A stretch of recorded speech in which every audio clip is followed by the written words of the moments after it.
BJP യഥാർത്ഥത്തിൽ ഇപ്പോഴത്തെ രാഷ്ട്രീയ സാഹചര്യങ്ങളെ കുറിച്ച് ചർച്ച ചെയ്യാൻ കഴിയാതെയാണ് പഴങ്കഥകളുമായി ഇറങ്ങിയിട്ടുള്ളത്. നിങ്ങൾ ഓർക്കേണ്ടത്, അങ്ങനെ കൊലപാതകത്തിന്റെ കഥ പറയാനാണെങ്കിൽ ഞങ്ങൾക്ക് 1000 കഥകൾ പറയാനുണ്ട്.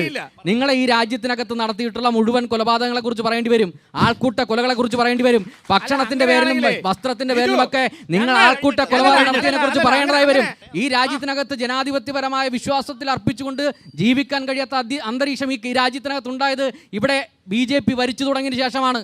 മതത്തിന്റെ പേരിൽ വർഗീയത ഉയർത്തുന്നവരാരാ?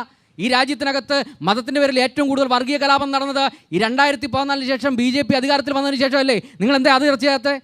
അപ്പം അങ്ങനെ പറയുകയാണെങ്കിൽ 1000 പറയാൻ ഇവിടെയുണ്ട് BJPയെ കുറിച്ച്.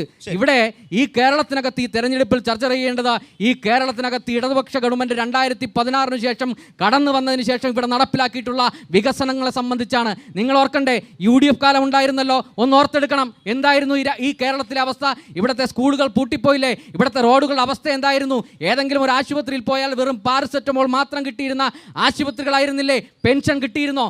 600 രൂപയുടെ പെൻഷൻ പോലും മുടക്കി 18 മാസമാക്കിയത് ആരായിരുന്നു? അതിവിടെ ചർച്ച ചെയ്യണ്ടേ? അത് കോൺഗ്രസ് ആയിരുന്നില്ലേ?